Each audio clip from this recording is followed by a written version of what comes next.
Okay. The other thing I just want to remind you, I sent you an email message. You can see it also in Sakai announcement about mid-semester feedback. You don't need to copy here. Just check your emails, and if you missed that, all the emails that I send you are Sakai announcements, so just take that. It's really important. I already had a really nice turnout or response, but the more the merrier. You can all learn, I can only learn from all of these comments. And now we're going to start, right? So we're going to talk about, you guys studied about a bit about the heart, but mainly about the blood. We're not going to discuss the blood here. We're going to talk about a lot about the heart, and then we're going to talk about the blood vessels.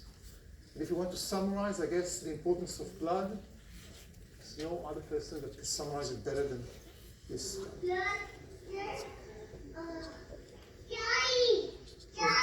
What, baby?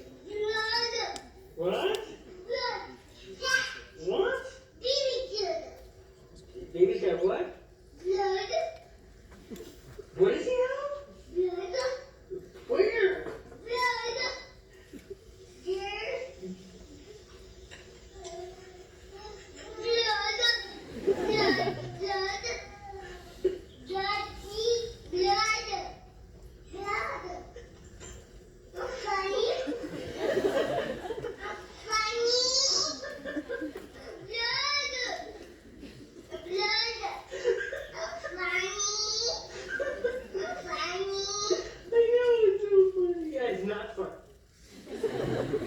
That's not me personally, but that's so much me. Okay, so when we talk about the cardiovascular system, we talk about three parts, right? The blood that carries important stuff, nutrients, oxygen, and so on, carries waste through the body. We talk about the heart that pumps or pushes the blood through the body, and that's what we're going to focus on today and the next lecture, and actually half of the, almost 3 lectures. And then at the end, we'll talk about the vascular part of the cardiovascular system, the blood vessel that routes the blood travels. Okay? So the objectives we have for the first part, which we will not all completely cover today, but we will almost cover today, would be to describe the major components of the human blood. This is you in the voice read, okay, in the readings. What we will start with, and this is our first objective, is to compare and contrast the anatomy of the cardiac and skeletal muscles. We learned, you guys are masters now of the skeletal muscles. So by comparing and contrasting, we'll be able to learn about the heart muscle, especially with emphasis on physiology, but some anatomical features. We'll talk about the behavior of the action potential in the cardiocytes or cardiomyocytes, the contractile cells of the heart. We'll use that a lot, so cardiocytes. And we will at least start to achieve this sort of goal to describe how the conductive system of the heart works. So we're not going to complete that today, on Thursday, but this is when we start with. Okay? Yeah, so if you think about the heart and don't think about physiology, right? Think about the heart is not just an organ. Think about how many stories, how many maybe myths, right? How much we attribute to the heart. Think about like Valentine, right? Oh, someone broke my heart. This is like the center, in a way, of the body in so many cultures. It's not just in our culture. At the same time, and in the past, it used to be the part that provides you, gives you the vitality, the life. And at the end of the day, this is a machine. There's almost no organ as the heart that you can describe. This is just a pump, a machine. And not only that it's a machine, but we can actually temporarily replace it with a machine. That's what we do in open heart surgery, right? We basically disconnect the heart and we put a machine and it works. The person is alive. But it's a pretty important machine. We're going to talk about this machine in a way, and we'll see how important it is. And one of the things that we can ask ourselves is, what if, right? Like we ask a lot this semester to learn about the importance of an organ, and that we ask when we ask, what if something goes wrong?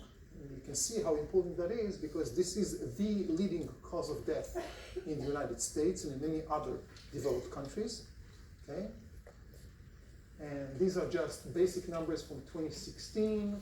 And you can see it's a bit different between males and females, but even in total, we're talking about 24% or 22% competing, if you will, with different cancer diseases. We have many, many cancer diseases. About what's the leading cause of death. If I'm not wrong, right now in Canada, cancer beats heart disease, but maybe I'm wrong. but it's around that part. So it's a machine, but man, this is an important machine, right? So what we're going to do is to start learning about this machine, first of all, by focusing on the muscle as a muscle. And we're going to compare and contrast with what we know about the skeletal muscle. We're going to talk about number of units in each. We're going to talk about the action potentials, short and long. We'll see why short, why long. We'll talk about twitches. We're very familiar with twitches now. And we will talk about stimulus and lack of stimulus. Okay? So let's start by thinking as, if we think about the heart as a machine, let's think about the heart as you being engineering. And you are going to design a new heart, if you will. Okay? So here's your first learning catalytics. If you had designed a heart, what will you do? And I'm going to open the learning catalytics.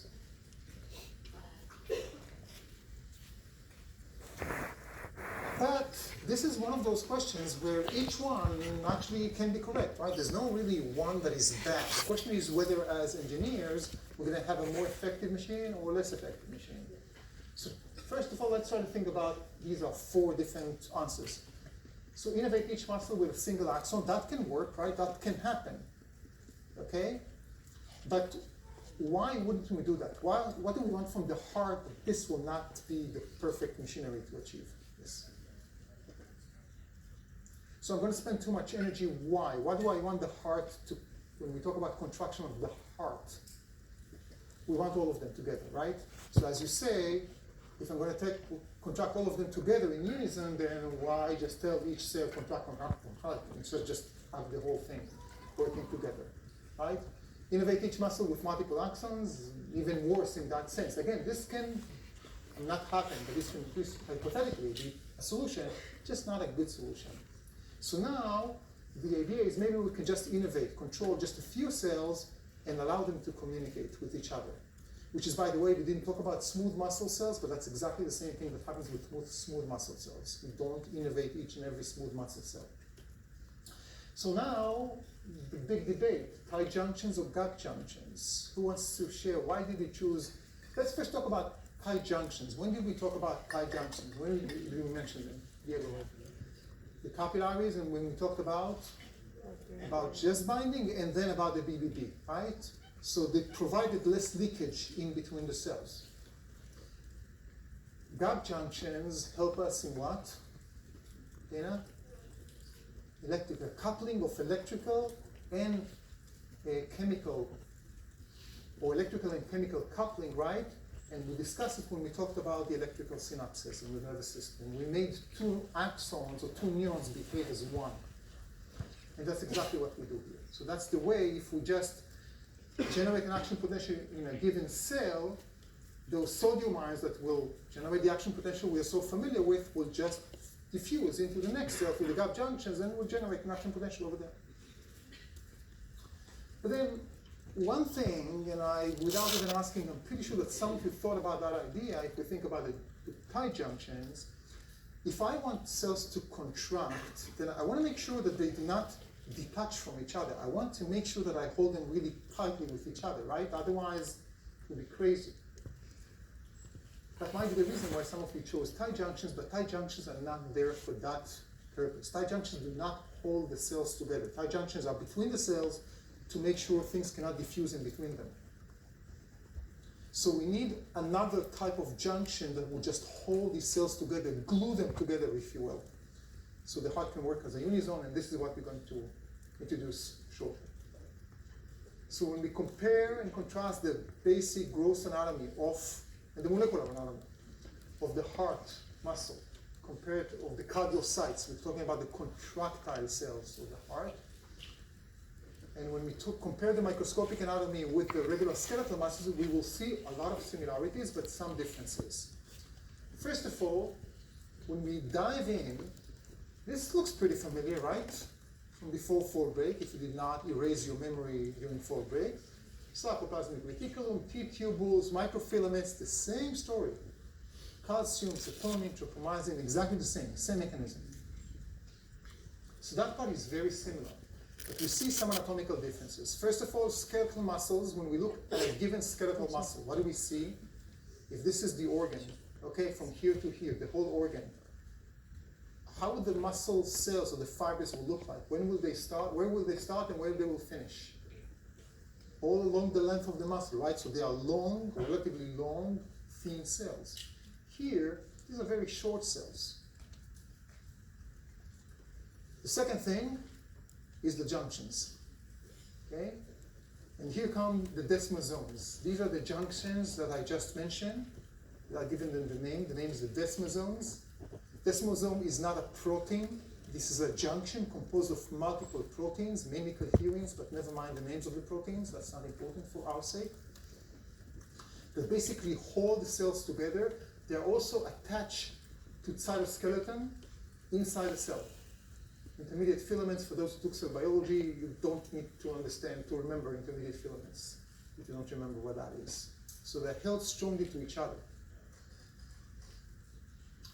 And these are the desmosomes here illustrated in blue, right? So what you have here, just to make sure we have it, is a zoom in. So this is one cell here. The membrane is in gray. So here's one cell, another cell at the bottom, another cell at the bottom, and another cell on the left. Okay, so just think about it as a wall and a floor. And what we see here are desmosomes, and we'll find it all over the place. And we also find the gap junctions that you mentioned, that allow us to couple the cells electrically and chemically. Whatever action potential I generate in one will move to the other one. I cannot even block it. Right? The only way to block it is not to have gap junctions over there, just like electrical synapses.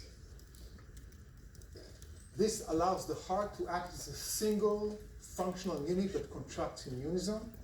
I put a question mark because, as we will see, probably not today, but if not today, on Thursday, it's not really a unison. It's going to be two different units, and we will see why we need those two units. But in general, many muscles contracting together.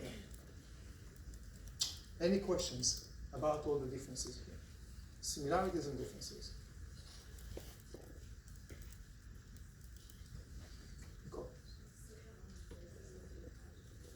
Sorry? The desmosomes are sitting in the membrane. They're sitting in both membranes, and basically this is a complex of protein that attach. If I have a cell here and a cell here, I have a desmosome here and a desmosome there, and we are attaching them. Like, in a way, like a glue, a very dynamic glue, but a glue. Diego.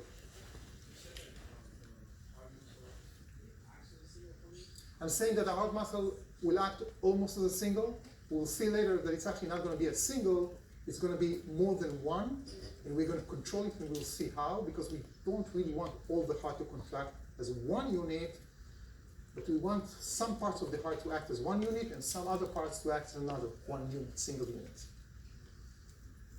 We'll talk about that later. We call if you look at an electron microscope and you look at the cardiocyte, you will see all these junctions. Now you cannot really distinguish, you can distinguish, but you cannot just say, oh, here are the desmosomes, and here you can see the junctions as a whole, and we give them the name of intercalated discs, or IDs, right here. So here is one muscle cell, here is another muscle cell, and what you can see of the thick lines, they are dense because there is accumulation of different proteins that make up the desmosomes and the gap junctions. So you just see it more dark, you see it darker in the electron micrograph.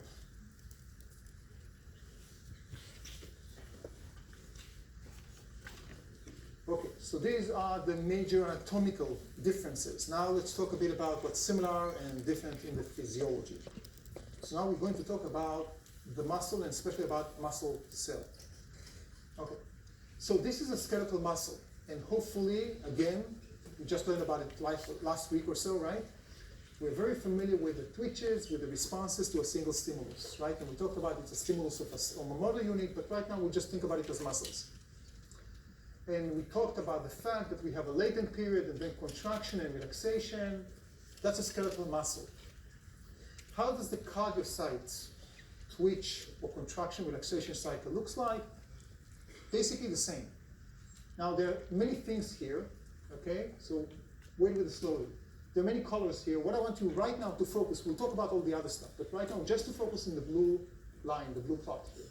So that's the measurement of tension, kilograms or newtons. okay, or percentage of tension. And what we have is time milliseconds after a stimulus. So again, a latent period, contraction, myosin heads binding to active filaments, one after the other, pulling, tension, and then relaxation. Again, calcium, all of this, very similar to what we discussed. Ignore at this point the red and the yellow. So the cardiocytes or the cardiomyocytes, the same thing, contract and relax. Forget about the S here, okay? The cardiomyocyte contracts and relaxes. Sorry for that. Slowly. So look at the numbers. Let's focus on contraction right here. Even the very slow soleus and skeletal muscle reaches the peak at around 80 or so milliseconds after the stimulus, right? Here, the max is about 150 plus. That's very slow. Okay? Think together. What do we gain from that? I mean, there should be a reason why this evolutionary evolved to be a slow contraction, a slow cycle as a whole, but let's focus just on the contractions. Why wouldn't I just have boom, quick? Think about it. What do you think we can gain? Or again, the scientist way to address this would be to ask, what would be the scientific way to address such a question? What would happen if? What would happen if something was different and it was quick? What can I lose if I have a quick contraction? Let's think about it. Okay. So what I have, I agree, I'll repeat in my own words what Andrew said, and as I told some of the students, think about it as you have a plastic bag full of water, not blood, same idea, right? And on one hand you do this, on the other hand you're doing this, right? If you do it slowly enough, you'll have a much more efficient ejection of whatever volume of water in the analogy, blood in this case, ejecting the blood outside of the chambers, right? We will see that in some cases, like the atria, we're going to eject each and every drop. Well, in the ventricles, we're going to eject the majority, but not all. Some will leave, will stay, but we're still going to eject a lot of blood, okay? So that slow contraction might not be so quick, and maybe we're losing something because of that, but it's more effective. And we're actually not losing because we don't need it to be quick. This is not the nervous system, and this is not a skeletal muscle that needs to contract so I can pull something. We have some time for that. Got a question, Yolanda? I would like to ask if this also relates to how often you have to use it too, like when you're standing, you need a slow twitch version that's hard to keep you standing, you don't get burn out. Is that the same kind of thing with the heart? If it's something where you don't want to That's another important actually point, that it might be that if you are working every time your muscle works, your muscles, right, it's wear and tear. It's a machine that keeps on working until it stops working at some point, right? So you are benefiting from less wear and tear. That's a good point. Okay, so the long duration of a single contraction is needed to eject blood from the heart and eject it efficiently. We'll also eject it if it were quicker, but not as efficiently.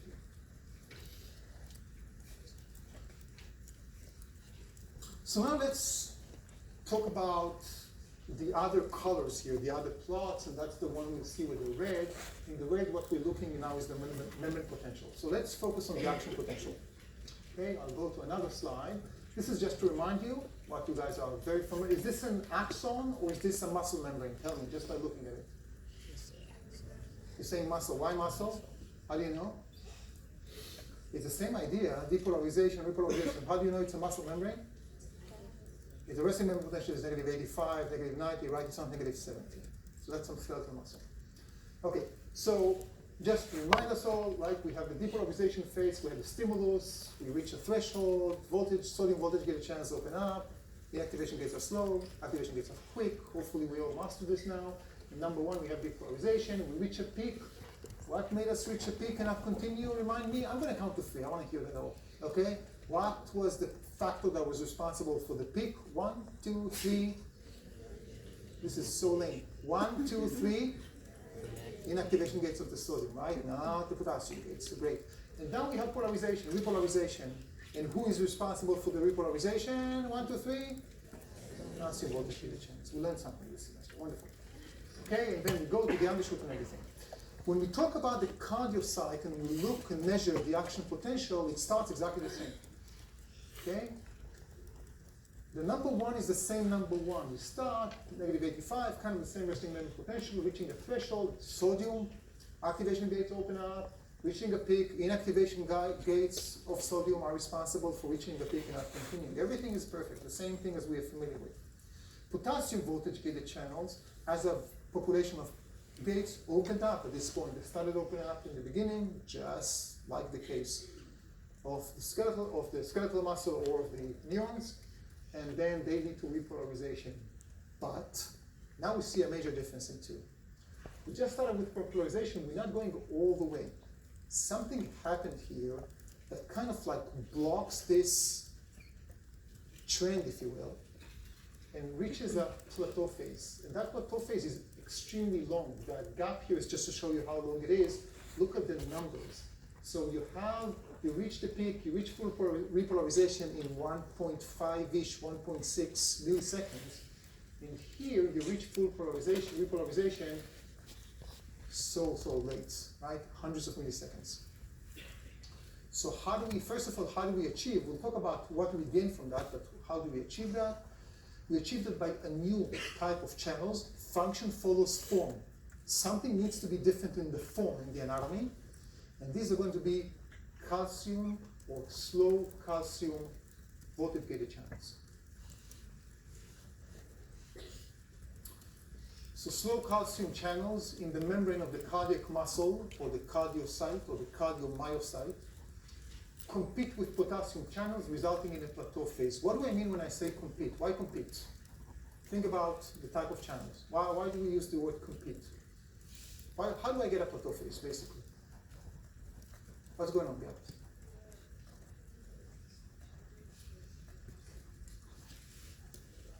Potassium is going what direction? Inside out or outside in? Inside out or outside in, guys? Inside out, right? More potassium in the inside. Calcium, we always have more outside. So calcium going in. Positive, positive. We are losing cations. We are gaining cations inside the cell. What we do is a tug of 4 and we reach a plateau. Okay? It's a bit more complicated than that because potassium moving out will be dependent on some other factors, but that's basically the idea.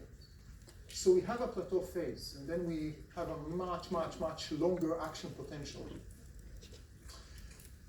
At some point, the calcium channel is going to close, and this is when we go back to what we are familiar with, and that's going to be the number 3. That's repolarization due to the only potassium voltage gated channels are now open.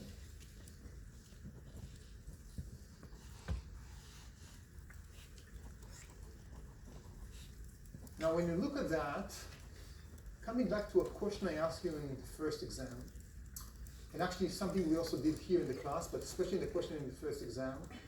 In the first exam, we talked about neurons, and we talked about what will happen if we block the potassium voltage gated channels, right? And we talked about the fact that we're not going to get like real repolarization. We also talked about the impact of this on the refractory period. So if we go back here, having now not blocking the potassium channels, but competing with the potassium and reaching that plateau phase, what is the impact on the absolute refractory period? How is that different in the heart compared to the skeletal muscle? Who wants to tell me? Again, if I'm not allowing the membrane potential to drop down below the threshold, I'm helping you here, see that? It's way longer. Because when is the absolute refractory period ending? Once we reached the threshold and the inactivation gates of sodium start to open up to the relative refractory period, remember? But now we don't reach the threshold because we're staying way somewhere above, around-ish 0, never mind the exact numbers, right? But way above the threshold. So the whole machinery here, the addition of the calcium channels, leads to a plateau phase, but what's more important, it leads to a very long absolute refractory period. And now we can go back to the slide and look first of all about on the skeletal muscle. You have two plots here. The x-axis is always time. But the y-axis, you either have the tension that we're so familiar with, right? The muscle contraction, relaxation. And in red, this is the action potential, and in the background, the yellow is the absolute refractory period. Now, when you stimulate the skeletal muscle, you have action potential, boom, and then a graduate building up of tension in the skeletal muscle, right? You have that very short latent period because of the excitation, contraction, coupling, but after that, you have contraction of the muscles. But in the cardiac muscle, here's the action potential, and again, it's very long because of a plateau. You can see the plateau is not really linear, it's kind of like going down a bit. Potassium wins just a bit, but it's, again, very slow rate. And as a result, the absolute refractory period is not only staying here for the duration of contraction, but also for the duration of relaxation. It's for entire cycle. Before we talk about why, what do we achieve from that, any questions about the molecular mechanism or how we make this happen?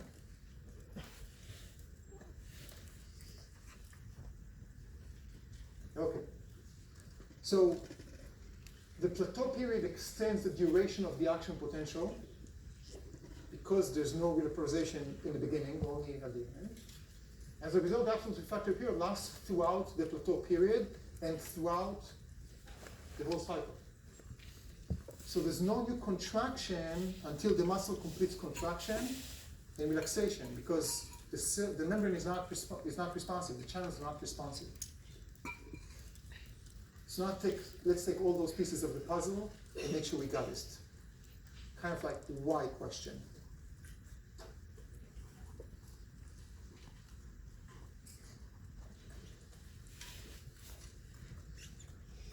Just open it. You're welcome to discuss this even before you submit your answer, just to make sure you're okay. Who wants to? Yes, yeah. So we just talked about if you were to graph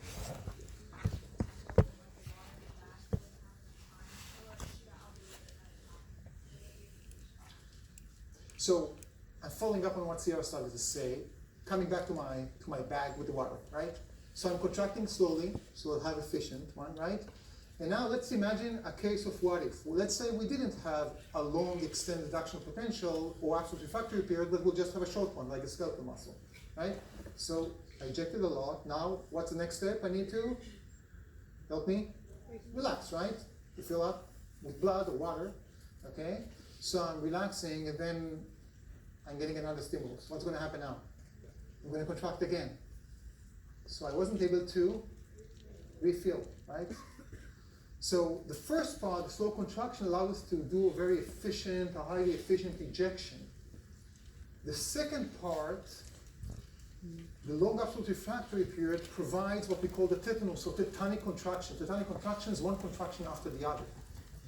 You can stimulate the heart, but it's not responsive because it's in the long absolute refractory period. Now, just as a note, if you look at a time scale, and if you think about how many times the heart beats per minute, you're not actually reaching that part. It's not going to be stimulated so quickly anyhow at a resting state. But if you go and increase the heartbeat, let's say you're running, and again, remember when we talk about anatomy and physiology, when we say running, you're not jogging in cargo. You're running after you're away from the lion or after something, right? This is nature. Then your heart is going to beat much faster, and then you're going to reach a point where if you did not have a long absolute refractory period, you might have not had the best refill. Yes?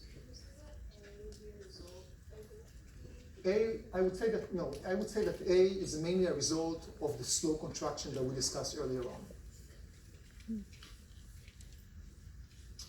Okay? So you can see how it's like almost the same as the skeletal muscle with some additional evolutionary contributing anatomical features like those calcium channels, the desmosome, etc., that just allows all of this to be more adapted to the function of the heart. Function follows form, a beautiful example of that. Okay, so A long absolute refractory period, that's basically the answer to this. Prevents tetanus, tetanic contractions, not tetanus in the sense of the disease, but just successive rapid contractions, and we need the muscle to relax for a complete refill.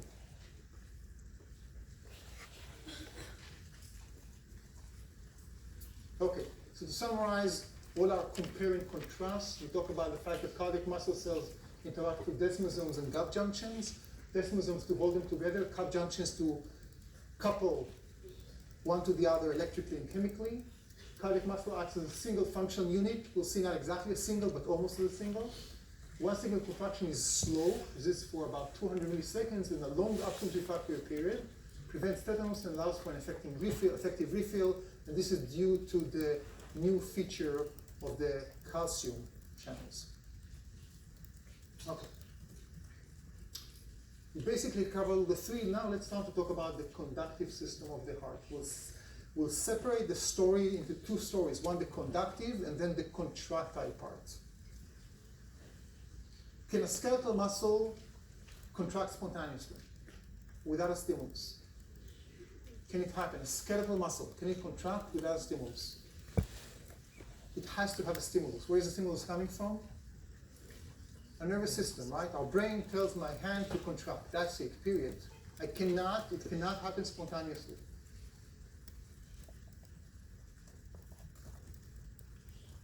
In the heart, it's different. The heart has its own intrinsic, that is internal, conduction system. When 99% of the heart cells are those cardiocytes that we just discussed, contractile cells, there's a 1% of these cells that have been modified during evolution to become what we call autorhythmic cells. And those autorhythmic cells are not serving as contractile cells, but as kind of like the internal, almost nervous system, if you will. Now, we'll talk about the autorhythmic cells in a second. Just want to emphasize something, as we will learn later, Thursday and next week. When I say that the heart has its own intrinsic system, it doesn't mean that it's not innervated and controlled by our nervous system, right? The difference is that if I want to move my biceps and contract my biceps, I have to turn the switch on with the nervous system, right? Turning the switch on and off. The heart turns itself on and off. I can turn it up or down. I can make it faster or slower, stronger or weaker with the nervous system, but not for the intrinsic part. The intrinsic part is the autorhythmic cells. So the autorhythmic cells initiate an action potential without a stimulus. The way they do it, without going into too many details, is that they have a different membrane potential. It's not the same as we saw earlier with the plateau and everything. It's whole different. I'm going to show you that in a second. And we call that potential a pacemaker potential. In this case, I do not need you to know the molecular mechanism behind it. I'm just mentioning briefly some of those channels, and these are calcium. They're not the only ones. But I'm going to show you how it looks in the graph just to understand the rationale or how it works. This is what we call the pacemaker potential. Very different from what we just saw with the contractile cells, right? No plateau and cell whatsoever. The way it works is that, and everything that I say now about the details, you're not responsible for. So I don't care if you know this or not, just explaining that. So if you do reach a depolarization, and you go and reach a peak, and you have repolarization, everything is familiar with. But as you go down, you have new channels. Some of them are calcium, and some of them are different sodium channels that you are familiar with. They're actually, their threshold is not that negative something 55 or a bit different, but they are sensitive to lower voltage. So once you go down, these channels open up and put sodium in, calcium and then sodium, so that shoots up back again. So the repolarization itself, the relaxation of the action potential, stimulates a new wave. Just because there are channels that are sensitive to the lower voltage. Okay, and again, what I just said, calcium, sodium, you're not responsible for that. Just to know that this is the way it works. So it has a very unstable.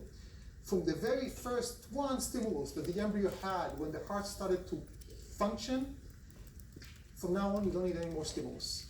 It's the intrinsic system that does it. Again, function follows form. Different anatomical features of those specific cells, different from the plateau, and that's how we get it. You get a single stimulus in your lifetime somewhere when you're an embryo, just to start the heart, and from now on it's just by itself. Again, I emphasize, the nervous system will be critical here in regulating, but just the basic conductive system, the basic turning it on and off, and there's no off actually, just on, is always in the heart. Now, we can see the importance of the nervous system if we, for example, our medulla oblongata is damaged, heavily damaged. This is what we call brain death, okay?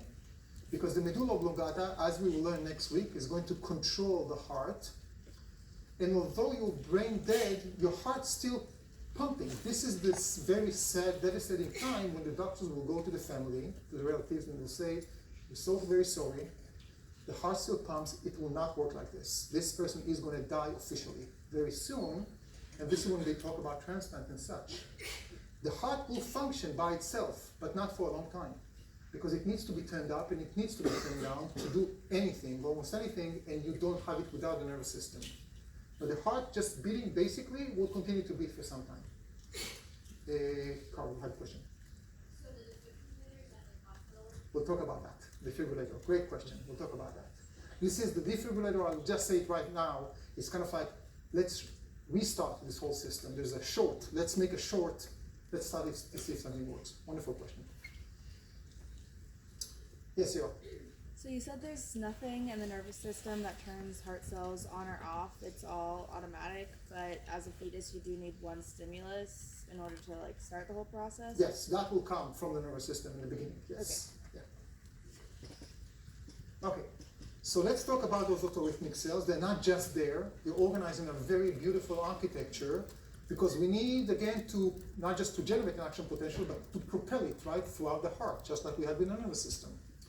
In all our diagrams, the autorhythmic cells will appear yellow labeled. They're not really yellow, just in the diagrams. Okay, so what we see here, of course, it's a section. We removed half of the heart, so what we see in red, these are the walls of the chambers, which are basically, all these walls are cardiocytes. So red is for the contractile cells, and yellow is for the autorhythmic cells. Now, there are either single cells, one after the other, making those lines that you see here, or every now and then they will be accumulating in what we call the node. Kind of like the nervous system when we had nuclei, remember, many cell bodies? So here you actually have is a node. When autorhythmic cells generate action potentials spontaneously, these action potentials propagate to other cardiac muscle cells, stimulating them to contract.